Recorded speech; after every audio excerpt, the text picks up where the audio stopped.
Walhamdulillah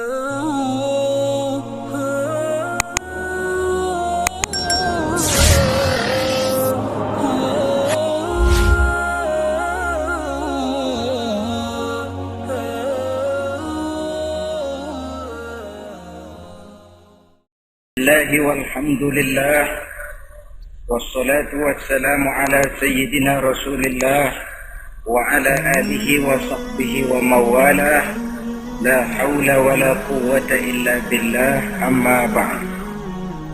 Saudara-saudara kaum muslimin rahimakumullah, suatu hari ketika baginda Rasul masuk ke dalam masjid, didapatinya seorang sahabat tengah khusyuk bertafakur di dalam masjid. Sahabat itu bernama Abi Dzar Al-Ghifari. Dihampiri beliau oleh baginda Rasul, kemudian ditanya, "Hai Abi Dzar, begitu khusyuk dan tafakur engkau di dalam masjid, gerangan apa permohonanmu kepada Allah di tempat yang suci ini?" Abi Dzar menjawab, "Maafkan saya ya Rasul. Saya dari tadi di masjid di sini ini bukan berdoa, lalu wirid juga tidak, i'tikaf ya setengah i'tikaf. Habis kenapa kamu di sini?" "Saya menghindar orang ya Rasul." "Menghindar orang kenapa?" "Terlalu banyak datang orang ke rumah saya nagih utang. Saya jadi bingung mau pergi kemana. Akhirnya saya pikir tempat yang netral, yang kira-kira orang nggak datang lagi, ya ke masjid sini. Maka saya lalu ngetem di sini. Model ke masjid bukannya wirid, zikir, takut diuber-uber utang." Baginda Rasul senyum, lalu beliau berkata, "Hai Abi Dzar, maukah engkau aku ajarkan satu doa yang kalau kamu amalkan Allah akan bebaskan hatimu dari perasaan dililit hutang." Bukan dibebasin hutangnya, dibebasin dari perasaan dililit oleh hutang. Kalau ada doa yang kalau dibaca hutang jadi lunas ya enak. Jadi ini jangan keliru saudara-saudara. Kalau diamalkan hati bebas dari perasaan dililit oleh hutang. Mau ya Rasul? Lalu diajarkanlah doa itu, Allahumma inni a'udzubika minal hammi wal hazan wa minal ajzi wal kasal wa minal jubni wal bukhl wa min ghalabatid dain wa qahrir rijal. Ma'asyiral muslimin rahimakumullah, banyak di antara kita yang kalau diajarkan satu doa lalu tidak mengukur diri antara doa itu dengan pribadi kita. Padahal syarat di antara kabulnya doa sejak dari adab berdoa sudah diajarkan. Berdoa itu yang baik,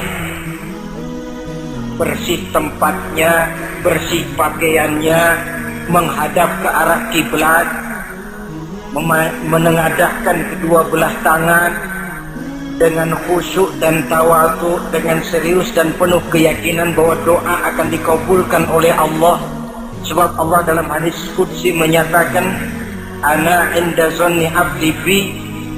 Aku sih, kata Allah, bagaimana sangka hambaku kepadaku saja. Kalau dia sangka baik, aku baik. Kalau dia sangka tidak baik, aku juga tidak baik. Bagaimana sangka hamba? Jadi kalau kita berdoa sementara hati kita dalam batin ngomong, jangan-jangan doa gua nggak diterima nih. Enggak. Kenapa? Hatinya sudah begitu. Innallaha la yaqbalu du'aan min qalbin ghafilin lahin. Allah tidak akan menerima doa dari hati yang lalai terhadap doa yang dibacanya itu. Nah, di antara yang terpenting menyesuaikan doa dengan keadaan pribadi. Jadi kalau kita kerja gajinya 1 bulan 1.000, ya wajarlah berdoa minta rezeki 1.500. Wajar namanya. Yang 1.000 sudah ada modal kerja kita, yang 500 kita minta doa kepada Allah. Saudara hadirin, begitu juga doa yang diajarkan oleh baginda Nabi kepada Abi Dzar. Ini hakikatnya mengajarkan kita manusia untuk menjauhi penyakit rohani. Doa ini mengajarkan 8 macam penyakit rohani yang menjadi dinding antara kita dengan Allah. Dan penyakit rohani ini lebih bahaya daripada penyakit jasmani. Kenapa? Penyakit rohani tidak menyebabkan orang masuk neraka. Nah, maaf. Penyakit jasmani tidak menyebabkan orang masuk neraka. Yang menyebabkan orang masuk neraka adalah penyakit rohani.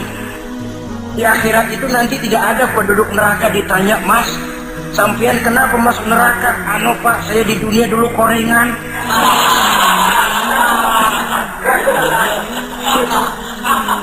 Itu korengan, liver, ginjal, darah tinggi, jantung, paru-paru basah, bengek, ampek. Penyakit-penyakit jasmani itu tidak menyebabkan orang masuk neraka. Yang menyebabkan orang masuk neraka penyakit rohani. Apa namanya? Sombong, hasud, dengki, ujub, ria, merasa diri lebih hebat dari yang lain, tidak ikhlas. Itu penyakit-penyakit rohani. Maka di dalam doa yang diajarkan kepada Abi Dzar dan hakikatnya diajarkan kepada kita semua, Nabi menjelaskan 8 penyakit rohani.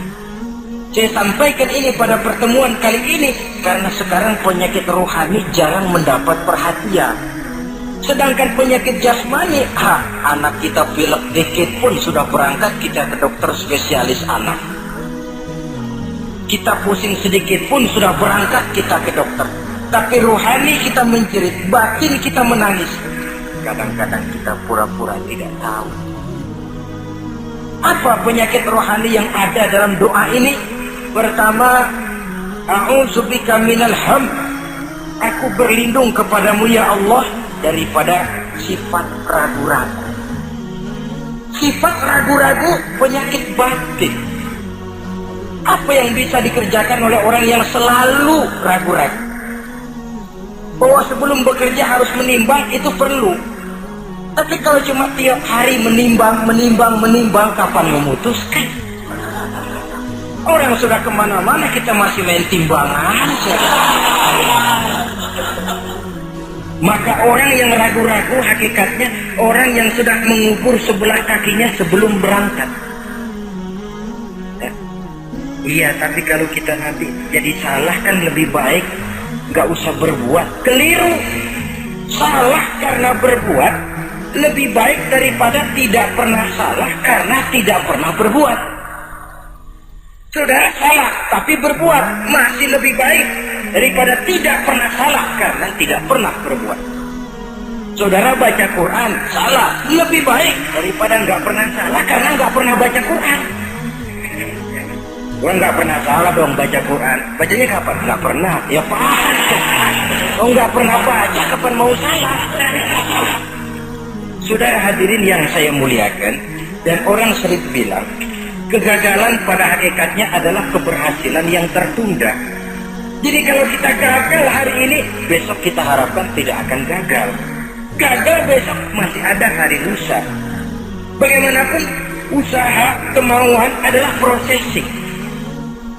Apalagi usaha untuk memperoleh sesuatu yang bernilai tinggi, bermutu mulia, panjang jalannya, banyak akibatnya, besar godaannya. Processing untuk mencapai sesuatu yang mulia itu prosesnya tidak sekali jadi kayak orang makan cabai. Itu hari dikeletak, itu hari terasa pedesnya. Untuk mencapai sesuatu yang mulia, panjang jalannya, banyak akibatnya, besar godaannya. Tapi bangunan bagaimanapun tingginya harus dimulai dari pondasi pertama. Cita-cita bagaimanapun luhurnya harus dimulai dari langkah pertama yang walaupun kelihatannya sepele, tapi sudah merupakan pondasi ke arah yang lebih tinggi. Kadang-kadang kita ini kan inginnya yang serba cepat, seolah-olah sesuatu yang mulia itu bisa datang lewat proses simsalabim, abracadabra.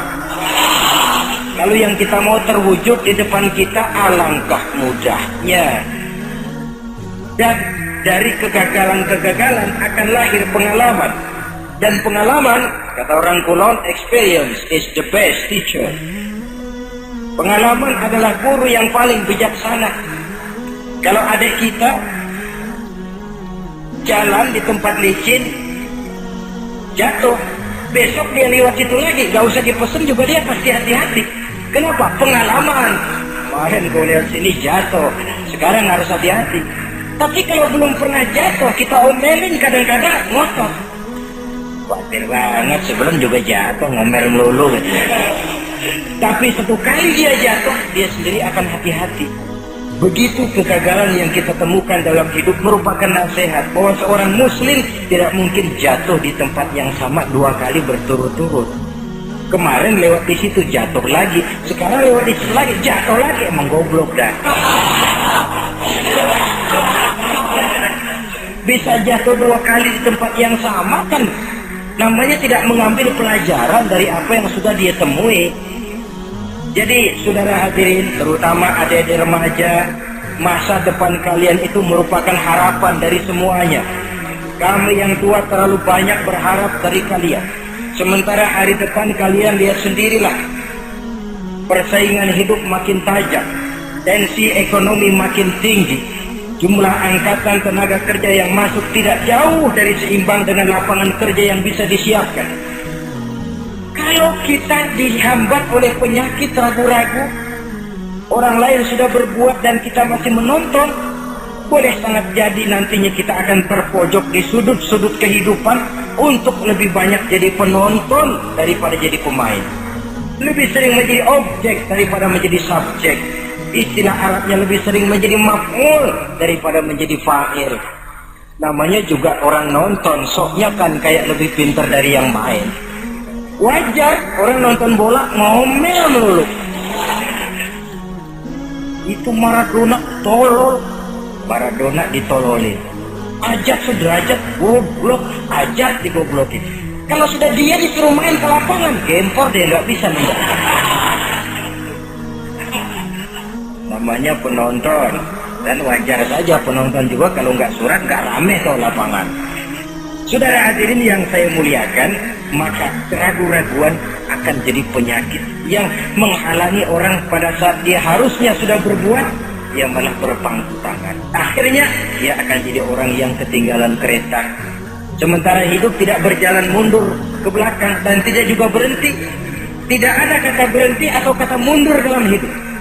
Berhenti kita diinjak orang, mundur kita hancur. Hidup ini seperti cerita tentaranya Torik bin Ziyad ketika menyeberang ke daratan Spanyol di selat Jabal Torik. Jarak menyebutnya Gibraltar ya. Itu bahasa Spanyol, lidah Spanyol dengan lidah Arab. Kita Jabal Torik, dia Gibraltar. Kita Ibnu Rusdi, dia Ibn Averus. Saudara-saudara, ketika pasukan sudah menyeberang ke daratan, seluruh kapal-kapal ini dibakar oleh Torik bin Ziyad. Beliau sadar menghadapi tentara yang jumlahnya lebih banyak dari tentaranya sendiri. Maka seluruh kapal dibakar. Lalu beliau pidato di depan tentaranya. Ayuhan nas, ainal mafar, al-bahru min waraikum, wal adu amamakum. Saudara-saudara, sekarang mau lari kemana? Kita tidak punya pilihan lain. Di belakang laut, di depan musuh. Mau pulang, kapal sudah saya bakar semua. Ini termasuk menghilangkan keraguan bala tentaranya. Mundur, kecebur, mati. Maju menghadapi musuh yang jumlahnya jauh lebih banyak, resikonya juga mati. Namun mati maju, mati syahid.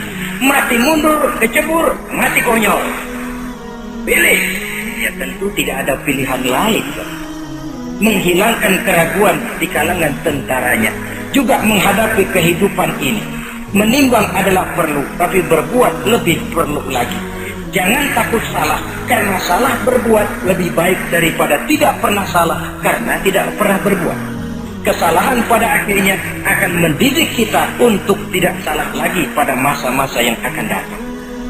Ini penyakit pertama. Penyakit yang kedua, al-hazan. Penyakit duka cita. Manusia itu egonya terlalu besar. Kalau dia kehilangan sesuatu yang dia tidak senangi, atau menemukan sesuatu yang tidak dia harapkan, dia bersedih. Kesedihan itu timbul sebenarnya karena ekornya. Bapaknya meninggal, dia sedih. Sebenarnya kesedihannya bukan karena matinya bapaknya, tapi kesedihannya karena dia tidak punya orang tua lagi. Dianya itu yang dia tangisi, akunya. Perkara bapaknya mati sih, memang semua yang hidup mesti mati. Tapi dia nggak punya bapak, itu yang lebih dia sedih. Akunya ini, ekoknya manusia itu. Seorang perempuan yang ditinggal mati oleh suaminya, dia menangis. Bukan karena suaminya yang mati, tapi karena dirinya tidak bersuami. Dirinya yang lebih banyak dia tangisi. Ekoknya itu yang lebih banyak bicara.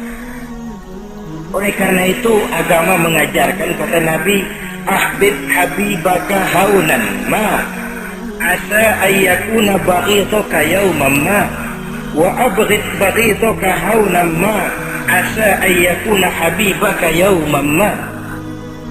Cintailah apa yang kamu cintai sekedarnya saja, sebab sangat boleh jadi yang sekarang kamu paling cinta besok jadi yang paling kamu benci. Tapi bencilah apa yang kamu benci sekedarnya saja, sebab boleh jadi yang hari ini paling kamu benci besok akan kamu paling cintai. Saudara-saudara kaum muslimin, maka cintailah harta, cintailah kedudukan, cintailah harta benda, cintailah anak dan istri sekedarnya saja, sehingga tidak berurat dan berakar. Sebab kalau dia sampai berurat dan berakar di hati ini, nanti ketika datang saat berpisah, kita seakan tidak mau menghadapi kenyataan. Kita seakan ingin lari dari kenyataan. Tetapi kalau bersifat ala kadarnya, seluruhnya sudah diperhitungkan. Oleh karena itu, untuk mengatasi sifat duka cita ini, kuncinya adalah iman. Siapa sih orang yang tidak pernah sedih dalam hidup ini? Tapi siapa orang yang tidak pernah senang dalam hidup ini? Tidak ada orang yang senang terus dan tidak ada orang yang sedih terus. Dia berganti. Bahkan itulah yang bikin hidup ini nikmat. Coba kalau hidup ini isinya ketawa saja, monoton. Sebaliknya kalau hidup isinya cuma nangis saja, bagaimana rasanya? Tapi ada senyum, ada tangis, ada duka, ada suka. Itulah bumbu daripada kehidupan. Cuma tentu saja saudara-saudara, duka cita yang pada gilirannya akan membawa kebahagiaan, itu yang harus berani kita hadapi. Tapi duka cita yang tidak beralasan, itu yang jadi penyakit. Kaya, sedih, takut miskin, itu kan tidak beralasan. Kita punya jabatan, takut merosot, takut pensiun, dengar mau ada mutasi, gerusak-gerusuk. Kan itu yang tidak beralasan. Duka cita semacam itu tidak beralasan, karena tidak sadar bahwa pada awalnya itu pun tidak dia miliki. Kalau duka cita itu akan membawa kebahagiaan, tidak perlu kita takuti. Satu contoh, kalau di depan saudara saya sodorkan 2 gelas, yang satu isinya jamu, yang satu sirup. Kira-kira saudara minum jamu apa sirup? Jamu apa sirup? Orang yang berpikir panjang saya yakin pasti minum jamu. Pahit memang, getir memang waktu minum. Tapi besok badan sehat, tenaga kuat, gairah kerja ada, semangat hidup tumbuh. Ini orang Islam, orang yang berpikir jauh ke depan. Ke depan kemana? Dia tidak cuma mikir dunia, dia mikir kubur, alam kubur, dia mikir akhirat. Maka dia berani minum jamu.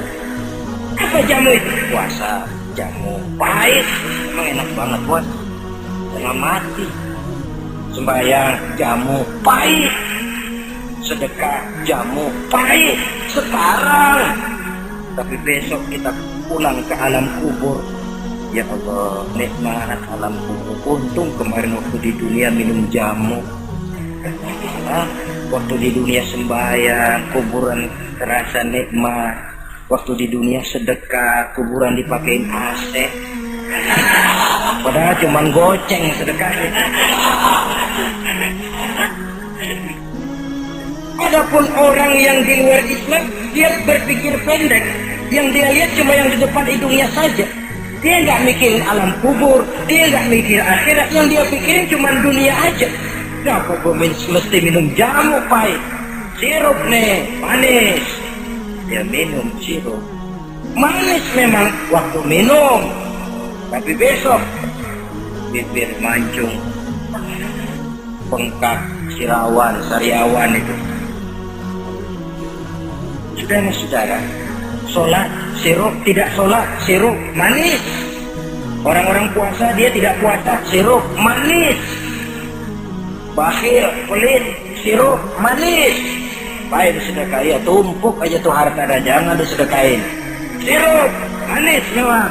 Besok dia pulang ke alam kubur, baru terasa bibirnya pada bengkak, baru timbul gua nyesel banget minum sirup kemarin.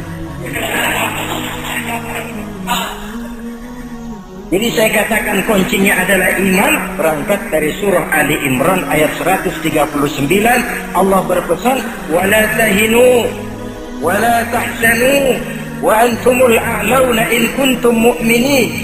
Kamu tidak perlu gundah gulana, kamu tidak perlu duka cita dan sedih hati.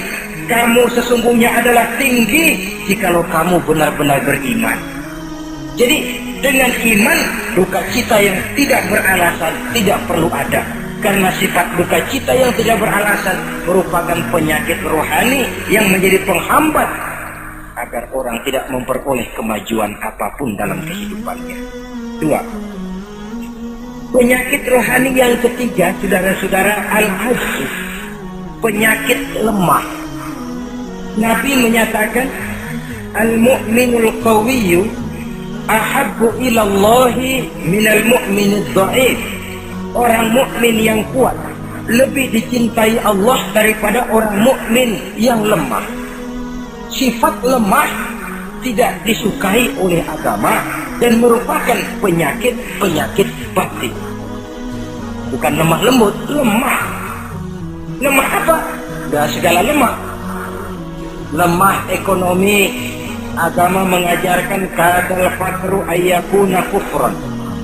Kemiskinan bisa membawa orang kepada kekufuran. Apalagi lemah pendidikan, dalam arti terbelakang, ketinggalan oleh orang-orang lain. Dan yang paling celaka, lemah iman. Saudara-saudara hadirin yang saya muliakan, imannya lemah, tidak punya ghirah, tidak punya rasa cemburu terhadap agamanya. Kalau anak gadisnya diusik orang, marahnya 7 lapis langit. Kalau keluarganya diusik orang, bukan main, ngundang orang lain, menyerbu. Itu orang yang coba-coba ngusik. Tapi agamanya dihina orang, agamanya diinjak-injak orang. Sedikit pun dia tidak punya rasa cemburu, sedikit pun tidak ada rasa sedih. Agama saya ini mau dibawa kemana? Islam ini mau dikubur kemana? Lemah iman semacam itu yang kita rasakan sekarang. Sekarang ini orang marah kalau hartanya diusik, orang marah kalau anak istrinya diusik, orang marah kalau temannya diganggu. Tapi giliran agamanya diganggu, agamanya diusik, agamanya dihina, tenang-tenang saja, bah. Tidak ada itu gairah, tidak ada itu rasa cemburu terhadap agama. Kaum muslimin yang saya muliakan, lemah iman semacam ini yang sangat membahayakan untuk kelangsungan kehidupan beragama. Di zaman Khalifah Umar bin Abdul Aziz, dalam satu pertempuran melawan orang-orang kafir, tentaranya mengalami kekalahan. Karena kalah, banyak yang ditahan jadi tawanan orang kafir, termasuk 3 orang ofisir setingkat komandan dan beberapa puluh prajurit ditahan di negara kafir ini. Terhadap tahanan-tahanan Islam ini, Raja kafir musyawarah sama para menterinya, terutama Perdana Menteri. Tuan Perdana Menteri, kata Raja kafir, bagaimana? Ini tahanan-tahanan Islam yang enak kita apain? Ya terserah Tuan Raja, kita bunuh saja supaya habis urusan. Ya terserah Tuan Raja, tapi saya pikir-pikir soal bunuh sih gampang. Cuma apa tidak lebih baik kalau mereka kita bujuk saja supaya ikut ke dalam agama kita, meninggalkan Islam agamanya, meninggalkan Khalifah Umar bin Abdul Aziz sebagai pemimpinnya. Itu namanya kita sudah berprinsip senjata makan tuan. Nanti kita pasang mereka untuk menghantam orang Islam sendiri. Pikir aja betul juga Perdana Menteri. Iya, pujuk saja mereka. Caranya bagaimana? Adili saja di pengadilan secara terbuka supaya jatuh mentalnya, dia mau keluar dari Islam, ikut ke dalam agama kita. Baik, diadili secara terbuka. Yang adilin langsung raja kafir, dihadiri oleh banyak tentara-tentara kafir. Yang mula-mula diadilin 3 orang komandan ini. Opsir pertama maju ke depan. Maju. Komandan pertama. Opsir, saya Tuan Raja. Kamu tahu siapa kamu sekarang? Saya tahu, saya tahanan. Ya, kalau tahanan bisa diatur kan? Bisa diatur bagaimana Tuan Raja? Kamu mau nggak ikut saya? Meninggalkan Islam sebagai agamamu, meninggalkan Khalifah Umar bin Abdul Aziz sebagai pemimpinmu. Kalau kamu mau opsir, pindah agama saya, nanti kamu akan saya berikan kedudukan yang tinggi, gaji yang cukup, rumah cukup, istri cukup, kendaraan cukup. Pindah saja opsir. Tuan Raja, bagaimana? Apa Tuan kira selama ini saya berjuang karena mencari kedudukan, mencari harta, mencari tanda jasa? Tidak Tuan Raja. Saya berjuang di bawah bendera Khalifah Umar bin Abdul Aziz li'i'la'i kalimatillah, untuk menegakkan kalimat Allah.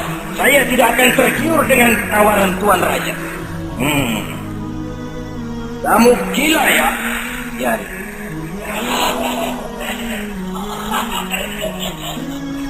Kamu berani dari kemarin. Opsi, kalau kamu tetap dengan pendirian kamu akan saya bunuh. Silahkan Tuan Raja.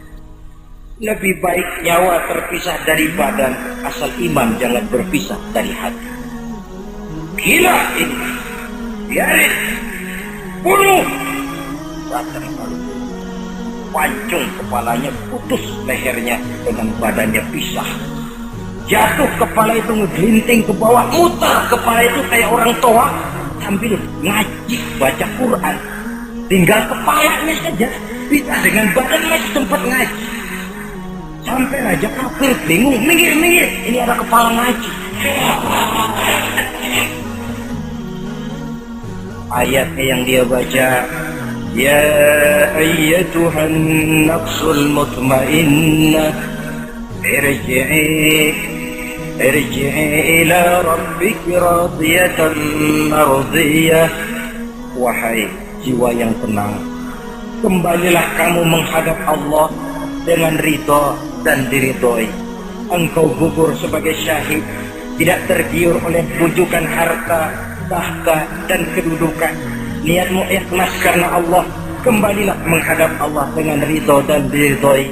Wadkhuli fi ibadi wadkhuli jannati, masuklah ke dalam golongan hamba-hambaku, masuklah ke dalam surgaku. Di penghujung ayat, matanya tertutup dengan rapat, bibirnya senyum menghadap Allah, gugur sebagai syahid. Raja kafir geleng kepala, dasar santri gila, sudah mau mati masih ngaji. Opsir yang kedua, komandan kedua yang jadi tahanan ini, kata raja, opsir kedua, saya Tuan Raja, kamu sudah lihat temanmu opsir pertama tadi? Sudah Tuan Raja. Mati kan? Mati. Kamu mau mati atau mau ikut saya keluar dari agamamu Islam dengan pangkat cukup, gaji cukup, rumah cukup? Bagaimana? Sudah Tuan Raja. Sudah apa? Sudah, jangan banyak omong.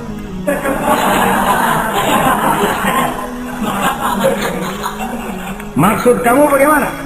Saya sudah tidak sabar pengen nyusul teman saya yang barusan Tuan Raja.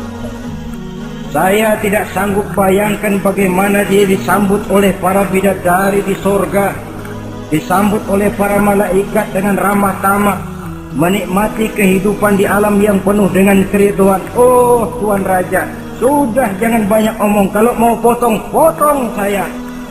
Kata raja, ini gilaan lagi dari yang tadi.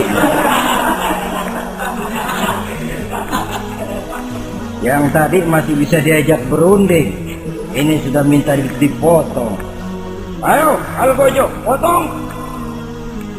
Potong lagi oleh Algojo. Putus lagi, berpisah kepala dengan badannya. Jatuh ke bawah, masih muter kepalanya kayak orang tawaf, ngaji lagi. Ayatnya yang dia baca, wujuhu yawma izin nadhirah, wujuhu yawma izin nadhirah, ila rabbiha nazirah. Wajah mereka pada hari itu berseri-seri, kepada Tuhannya mereka memandang. Matanya terpejam dengan rapat, bibirnya senyum menghadap Allah. Syahid lagi yang ketiga ini. Nah, kata raja, sekarang komandan opsir yang ketiga, panggil. Opsir ketiga, saya Tuan Raja. Sudah dengar nasib dua orang temanmu? Sudah, Tuan Raja. Mati? Mati. Kamu bagaimana? Saya mau ikut, Tuan Raja. Jadi kamu mau ikut saya? Mau, Tuan Raja. Saya mau. Mau meninggalkan Islam sebagai agamamu? Mau, Tuan Raja. Mengkhianati khalifahmu Umar bin Abdul Aziz? Iya, Tuan Raja. Daripada hidup saya kan, daripada mati, mendingan itu, Tuan Raja. Daripada nggak punya apa-apa, kan mendingan punya apa-apa. Baik, baik. Nanti saya musyawarah sama Perdana Menteri, kamu saya angkat jadi pejabat tinggi. Baik, Tuan Raja. Akhirnya Raja musyawarah. Perdana Menteri, saya Tuan Raja. Ini opsir ketiga baik ini, mau ikut kita keluar dari Islam. Kita angkat jadi apa dia? Itu sih urusan Tuan, soal angkat mengangkat. Cuman saya pikir-pikir kok aneh, Tuan Raja. Aneh bagaimana? Ini opsir ketiga ini kok mau ya meninggalkan agamanya.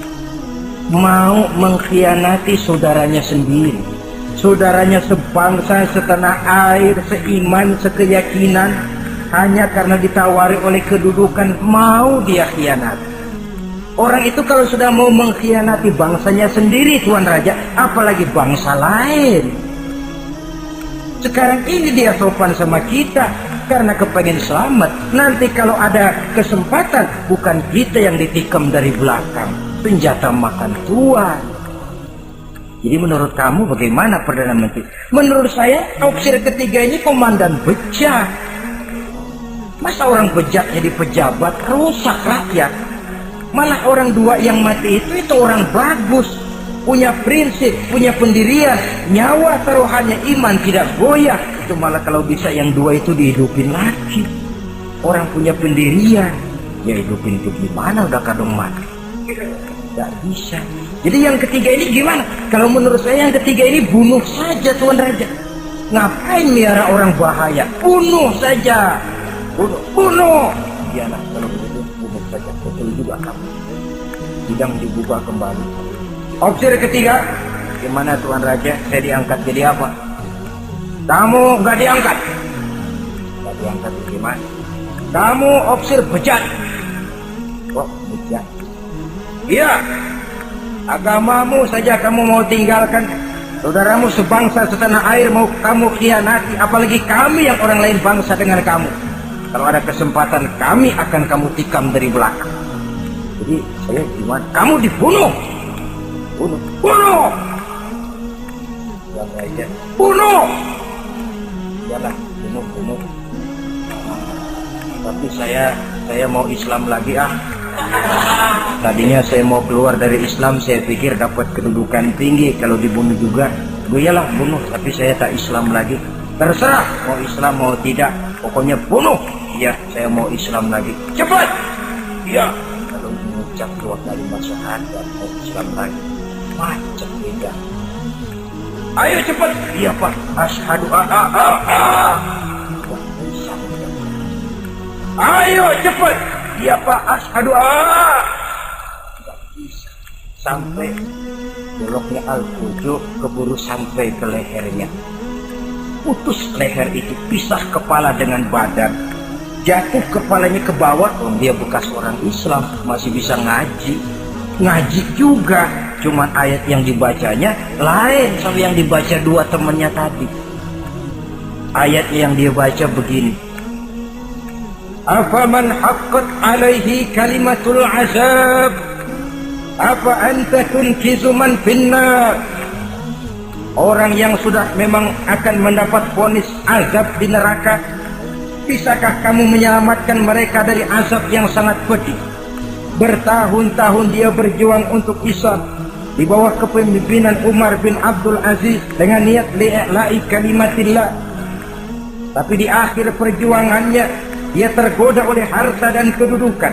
Dia keluar dari Islam, dan dikala itu ajal datang merenggut nyawa, dia mendapat su'ul khatimah, matinya ke dalam neraka. Na'udzubillah min.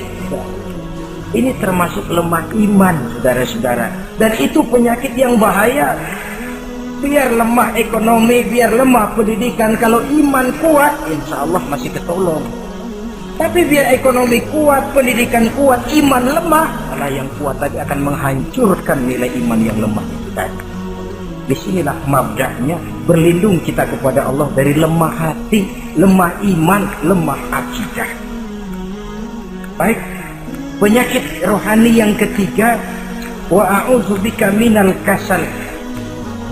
Aku berlindung kepadamu ya Allah daripada sifat penyakit malas. Malas adalah penyakit batin. Santai perlu, refreshing perlu, tapi kalau tiap hari santai, apakah kita akan jadi generasi santai?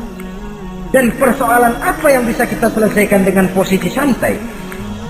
An-Nisa ayat 95 menegaskan, la yastabil qa'iduna minal mu'minina ghayra ulil dharari wal mujahiduna fi sabilillah. Orang-orang yang berjuang di jalan Allah tidak sama nasibnya dengan orang yang duduk saja gelenggam, gelohom, ayam-ayam tanpa ada uzur darurat, yang hanya menunggu keajaiban dan yang turun dari langit, menghitung bintang bertebaran di atas cakrawala. Tidak akan sama orang yang berjuang di jalan Allah dengan yang duduk gelohom, ayam-ayam, gelenggam, menikmati apa yang ada tanpa berpikir meningkatkannya ke arah yang lebih baik. Ma'asyiral muslimin rahimakumullah, malas berusaha, malas beribadah adalah penyakit rohani yang ditiupkan oleh iblis ke dalam diri sanubari kita. Makin tinggi nilai iman, makin berat bisikan kemalasan itu. Namun kalau kita bentengi dengan bahwa malas kita hari ini akan membawa penyesalan bukan besok, bukan lusa, bukan minggu depan, bukan pula bulan depan, tapi barangkali tahun depan, 5-10 tahun yang akan datang, untuk masa depan yang lebih depan di alam kubur, di alam akhirat. Akibat penyesalan di dunia akan terasa di sana nantinya. Allah telah memberikan hidup. Dalam hidup kita diberikan energi, daya dan kekuatan. Manfaatkan daya dan kekuatan itu untuk berusaha dan bekerja. Allah tidak suka kepada orang yang bermalas, berpangku-pangku tangan, menunggu keajaiban dari langit sambil berleha-leha. Allah suka kepada orang yang bekerja keras, karena seluruh rasul bekerja keras, seluruh para nabi bekerja keras. Saudara-saudara, hanya istana yang ditegakkan dalam khayalan saja yang bisa dijangkau dengan bermalas dan bersantai-santai. Tapi istana dalam wujud kenyataan hanya bisa dicapai dengan kerja keras dan semangat menghadapi kehidupan. Yang kelima, wa a'udzubika minal jubn. Kami berlindung kepadamu ya Allah daripada sifat takut. Saudara-saudara, setiap orang terlahir membawa fitrah. Fitrah itu juga bisa berupa sifat. Tiap orang punya sifat takut, tiap orang punya sifat berani. Lingkungan, pendidikan, pergaulan menumbuhkan mana yang lebih subur. Kalau takutnya lebih subur, dia akan jadi penakut. Kalau beraninya lebih subur, dia akan jadi pemberani. Masalahnya sekarang kapan kita harus berani, kapan kita mesti takut, kan itu saja. Oh, semua orang punya sifat berani, sebagaimana semua orang punya sifat takut, itu real. Tapi kapan kita harus berani? Kapan kita harus takut? Agaknya surah An-Nisa ayat 77 cukup menjadi sindiran. Walamma kutiba alaihimul qitalu idza fariqum minhum yakhshawna an-nasa ka khasyatillahi aw ashaddu khasyah. Manakala diwajibkan kepada mereka berjuang, maka sebagian daripada mereka takut kepada manusia seperti mereka takut kepada Allah, bahkan lebih takut kepada manusia daripada takut kepada Allah. Ini kan takut yang tidak beralasan. Tengoklah zaman sekarang, mereka yang menebarkan maksiat punya keberanian, mereka yang bergelimang di lumpur dosa punya keberanian, mereka yang melakukan penyelewengan dan menyesatkan manusia punya keberanian. Kenapa kita yang punya niat menegakkan kebenaran, membela yang hak, menjalankan sesuatu yang kita yakini sebagai benar, kadang-kadang dihantui oleh perasaan takut? Takut semacam ini yang jadi penyakit rohani. Mereka berani terang-terangan membuka judi, mereka berani terang-terangan di tengah jalan umum membuka botol minum-minuman keras dan mabuk sempoyongan. Mereka berani terang-terangan di tempat ramai merampok dan menodong. Mereka berani korupsi, memakan uang yang bukan haknya. Mereka berani untuk sesuatu yang sesat dan menyesatkan. Kenapa kita tiba-tiba di hadapan sesuatu yang kita yakini benarnya kita jadi lemah, kita jadi takut, lebih takut kepada manusia daripada kepada Allah? Padahal terkena kita penjara manusia paling banter seumur hidup kita. Tapi penjara Allah, nerakanya Allah, azabnya Allah, bukankah sesuatu yang mestinya harus paling kita takuti? Oleh sebab itu terutama generasi muda, bangkitlah, tegakkan yang ma'ruf, hancurkan yang munkar sesuai dengan kemampuanmu, dengan cara yang bijaksana tentunya, tidak dengan cara yang frontal. Tapi yang saya maksud, kalau mereka yang berdiri di kubu kemunkaran punya keberanian, kenapa? Kenapa kita yang berdiri di atas yang hak dan benar kadang ragu kalau kita tidak takut sama sekali? Saudara-saudara kaum muslimin rahimakumullah, oleh karenanya kita takut, memang takut kalau harus melanggar perintah Allah. Kita harus berani pada saat kita merasa melaksanakan apa yang diperintahkan Allah, berani terhadap melaksanakan perintahnya, takut kalau sampai melaksanakan larangannya. Jadi ada waktunya kita berani, ada waktunya kita takut. Dengan demikian, sifat penakut ini menjadi handicap, menjadi penghalang yang menghalangi kita daripada kemajuan dan kemajuan. Iya, Islam sih Islam, Pak. Tapi kalau nanti saya dipecat, anak saya makan apa, Pak? Islam sih Islam, Pak. Tapi ini risikonya, Pak. Bukankah Nabi sendiri pernah memang memperingatkan, sayati ala ummati zamanun al-qabidu ala dinihi kal-qabid ala al-jamrah. Akan datang satu masa di tengah umatku di mana pada masa itu orang yang konsekuen dan teguh memegang agama seperti memegang bara di tangan. Dipegang tangan terbakar, dibuang bara terlepas. Konsekuen megang Islam, risikonya berat. Melepaskan dan masa bodoh terhadap Islam bertentangan dengan batin. Dikala itu, beruntunglah orang-orang yang teguh dan kuat memegang agamanya. Ma'asyiral muslimin rahimakumullah.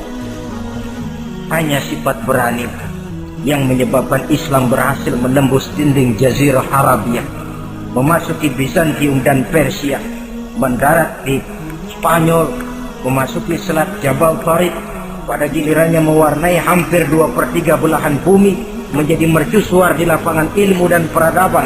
Berani karena benar. Jadi yang saya anjurkan itu bukan berani babi. Tahu berani babi? Mau nyeruduk aja. Berani yang tanpa perhitungan itu berani babi namanya, nyeruduk aja. Ya kalau kelempengan yang diseruduk tahu empuk. Tapi kalau yang diseruduk mesin giling kan bongkar kepalanya. Jadi bukan berani yang tanpa perhitungan, berani yang dengan taktik dan strategi. Sebab keberanian tanpa perhitungan akan menyebabkan kita menjadi orang yang ngawur. Dalam istilah sosial dinamakan trial and error. spekulasi namanya. Dan itu harus pulang kepada diri kita. Keberanian tidak bisa dipompakan, keberanian tidak bisa dicangkokkan, harus bermula dari kita. Contoh saja, ketika Nabi dan Abu Bakar di Gua Sur, Quraisy kafir yang ngejar sampai di situ. Kalau mereka nengok ke bawah, Nabi akan kelihatan. Abu Bakar sedikit grogi. Nabi tampil dengan mantap. La tahaf wa la tahzan ya Abu Bakar. Innallaha ma'ana.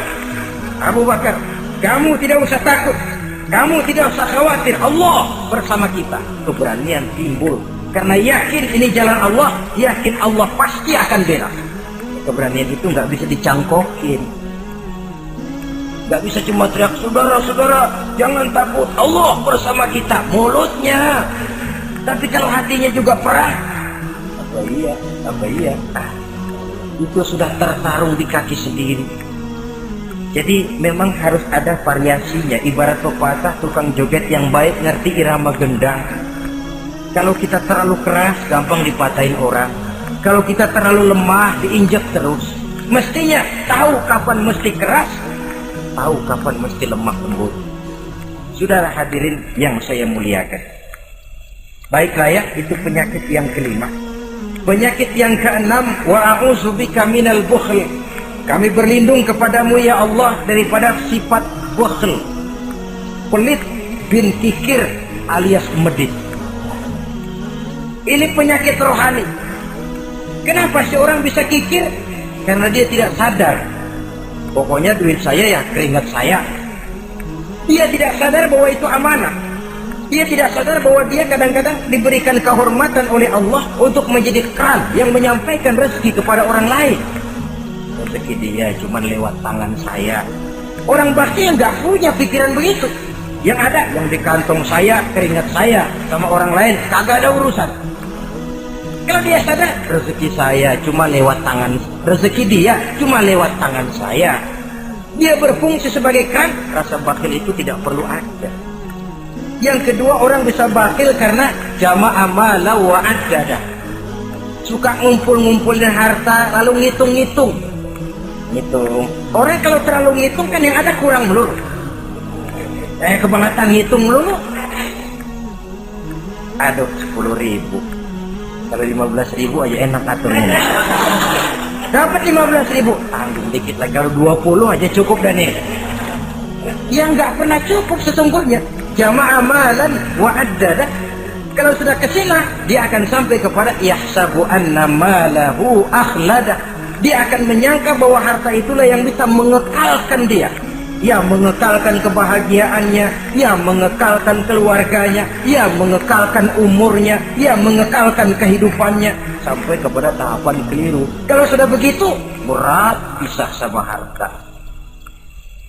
Duitnya 100.000, hilang 1.000. Yang hilang doang tuh yang dia pikirin. Yang masih ada yang 99.000 dia nggak ingat. Waduh, mati gua. Kenapa? Duit 1.000 hilang, mati. Padahal yang ada ketimbang yang hilang masih lebih banyak yang ada. Hilang itu yang 99, yang 1.000 yang dia ingat. Hilang 1.000, mati gua udah mati gitu. Kalau datang orang gantiin, lo jangan sedih dah nih digantiin 1.000, bikin kenceng nangis. Kenapa nangis? Kenapa bikin nangis? Coba yang tadi nggak hilang jadi 2.000 kan? Ingat yang tadi hilang. Kapan syukurnya kalau sudah jama'a malan wa addada? Prosesnya akan sampai kepada yahsabu anna malahu akhlada. Memang harta itu bisa mengekalkan kita. Kapan? Kalau dia kita belanjakan di jalan Allah. Itu harta yang mengekalkan kebahagiaan. Kita berikan dia kepada yatim piatu. Kita berikan dia memperbaiki jalanan umum. Kita berikan dia membangun puskesmas.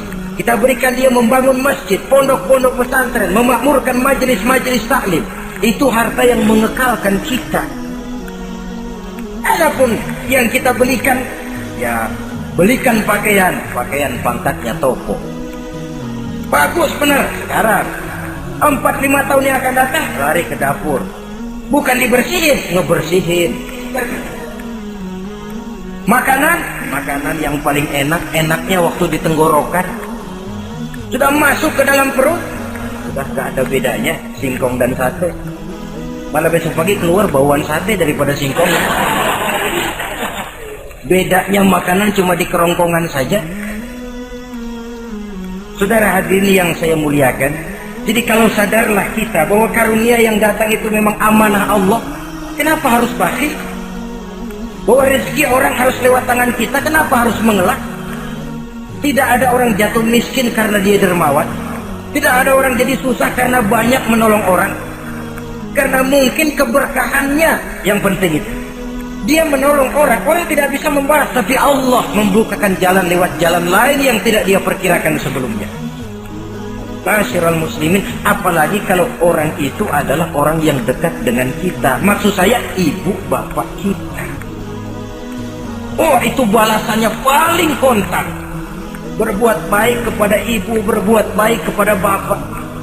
Ada rezeki sedikit, belikan makanan yang disenangi orang tua kita. Pak, ibu, alhamdulillah ada rezeki, ini makanan kesukaan bapak, ibu.